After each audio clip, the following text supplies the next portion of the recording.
Hey YouTube world, welcome back. Today we're going to talk about one of the major keys to success. Stay tuned.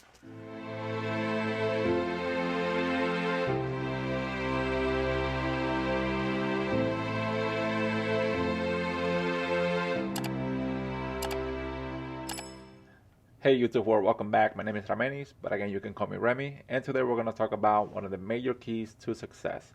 But before we get into it, just want to say first of all, thank you for your time. I know it's very valuable, so you spending a couple of minutes with me today. I'm very grateful to that. And also let's remind ourselves about the one rule for this channel, which is not to accept or reject anything from the start. Let the information come in, digest that information, and then push it out with a decision to either accept it or reject it, or take part of it, and then the rest of it you can just disregard, which is there's no wrong answers. And the cigar of the day is Brick House Fumas Maduro, which is actually a very nice cigar. First time that I'm trying it, I actually had a chance to meet with my brothers over the weekend, and we had a great time. One of my brothers shares a passion for cigar, just like me, so he gave me this one here, and he said, "Hey, try it." And so far, it's been a very good smoke, very easy to smoke. I'm about an inch in, so cigars normally will give you a flavor at the beginning. It could start sweet, it could start creamy, and then carry that all the way through. But most cigars will give you flavor at the beginning, something different in the middle, which is like sort of the true flavor or the meat of the cigar. So I'm curious to see what this one will lead, and then sometimes it changes in the end. So we'll see where it goes. But to get back to topic about one of the major keys for success is to be a sponge. Yes, a sponge. So not to get too scientific into what a sponge is, we all know what a sponge is, but a sponge that's not in use, it normally gets dried up and it just doesn't live its purpose, right? It's not full of life.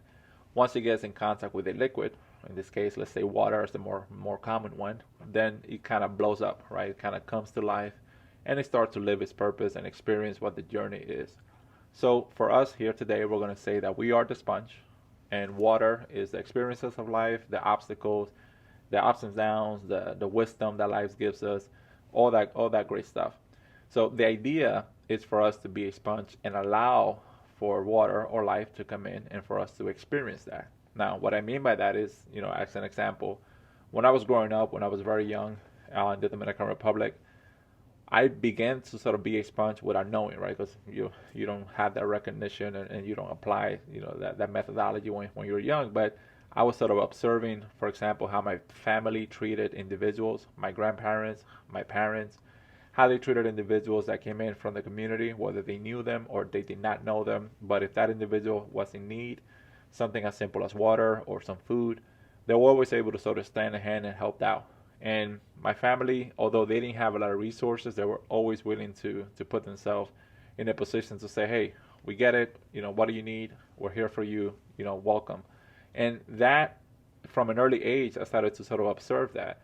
And one of the teachings is that it's not how much you have, but it's what you do with what you have. So me being a sponge and observing how they treated individuals allowed me to sort of inject that into who I am today.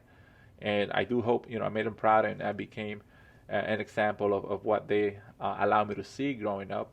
But, I took those experiences, being a sponge, being young, and say, all right, well, if not how much you have, but what you do with what you have. So always look to help out as much as possible and then treat everybody with respect. And to me, that's a very good formula to follow. Now, me being young and coming to the United States, I was very shy. I was very somebody that was extremely shy, like an introvert to his core. All right, going into high school, middle school, I was just always in a box, like very shy, not experienced in life. And not until I was like 17 and I got to my real job, to put it that way, right? Because we all do things here or there when we're young, etc. But my real job was when I was 17 years old, and I got the opportunity to manage a video store, right? And I'm always going to be thankful to this individual that gave me that opportunity. So, but what I was able to see and witness is that he was or is or was, I guess, completely different than me. And so I was very shy. I was in a box, and this guy, this man, that's just a complete opposite. He's friendly, outgoing, talking to everyone, talking to every customer, making every customer feel welcome and safe.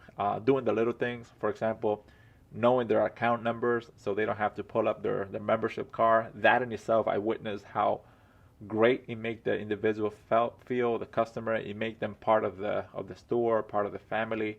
So I started to sort of sit back and started to be a sponge at that time and say, well, how do I apply some of what he does or most of what he does from a personality standpoint and apply it to myself. So I started to sort of take and take. And although I didn't do everything like he did, I did some parts like he did, but others I sort of took it, digested that information, and then sort of apply my own formula to it. But ultimately, I became very open, very friendly. I started to network with people. I started to know people, know people's account, make them feel welcome. I managed the store. So that was a very important step within my growth. But it only happened because I was a sponge. I allow myself to consume the information, my surroundings, and then put that into use in my own way. Now that thankfully led me to connect with one of the members of the video store at that time, and she was working for health insurance at the time and I will always be grateful for her making that connection. And now I'm in the insurance world for about 18, 19 years, and it's been a blessing. But that opportunity only happened because I was able to learn and come out of this box by being a sponge and then applying what I was learning from this individual, right? So now I'm in the insurance world, and it's brand new to me, right? So I don't know this world, never been into it, never really worked with computers. I mean, I tried computers when I was in school, tried Excel when I was in school, but never really put it into in any way, shape, or form into any meaningful. Didn't take a meaningful approach to it. So I'm in this insurance world now, and I'm in the customer service area. And customer service, for those that are in it, it could be a blessing, but it's also very challenging. So you all know what I'm talking about. But I sort of sat back and say, well, how do I learn from individuals? How can I be a sponge? So I started to listen and learn from those folks that were doing it for a long time, that were great at their jobs. So how did this person answers the call? How does this person, finishes a call? How does someone put an individual on hold? How to deal with an irate member? You start to sort of listen, understand, and consume all this information. And although you've never done the work before, it doesn't mean that you cannot gain experience just by observing folks. So when you get to do it, you have an idea of what you're dealing with. And that helped me sort of become successful at that role, thankfully, and then get other opportunities as I went along, to the point that I became a business analyst. So I started sort of learning Excel on my own, learning, from others, understanding the whole Microsoft world, how to be an analyst, etc.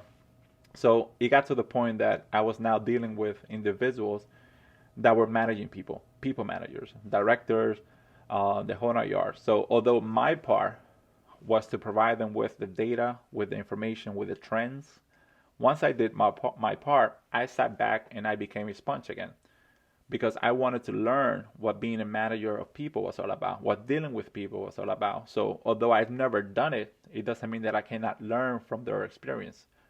So I was listening to the challenges, the obstacles, the decisions that they were making.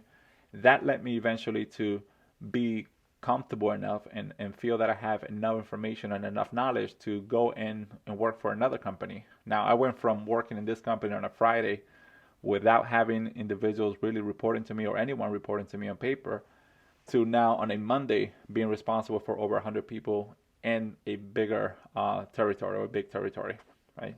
I was able to do that only because I took advantage of being a sponge in my prior positions and opportunities. I got to manage people and do it successfully, thankfully, because I carried over all that knowledge. So although I never did the job, when I got into it, I felt like I had done it because I learned from other folks. Now, that led me to, which is the current state, to jump that way. And even today, I learn from individuals day in and day out. There's other folks that are smarter than me, that know more than me about certain situations. And I just sit back and I'm a sponge and I'm learning to see how they deliver an agenda within a meeting, what decisions they make, how they end a meeting. There's always a wealth of opportunities for us to kind of take from. The idea is for you to give yourself a chance to do it, right? Give yourself a chance to be a sponge. I believe that anything or anyone that's in front of you is your teacher, right? So think about it for a second. Anything or anyone that's in front of you is your teacher. And that is what being a sponge is all about. Having that mentality that anything or anyone And when I say anything, it could be any object, right? You can look at the river passing by, and if you choose to look at it from a what is this teaching me, I'm pretty sure you're going to take some meaningful lessons from just observing that. So anything or anyone that's in front of you is your teacher. That is the way that you become or that you practice being a sponge. But like a sponge, right? If you consume too much, it eventually starts to overflow. So you also have to learn how to squeeze and let things out. Because there are things that are only for a stage of your life. They're not forever, right? So they're needed at that moment of your life, and you have all this information. But once you move on, you got to leave something behind. The key is to leave behind what you don't need anymore. So then you have room to consume the new learnings and teachings that life is going to give you as you go forward. So I hope that you enjoy the message. Subscribe to the channel. We want to be able to continue this discussion, different topics on a week-to-week basis. Again, I appreciate your time. Thank you for spending a couple of minutes with me, and I'll see you next time. Have a good one.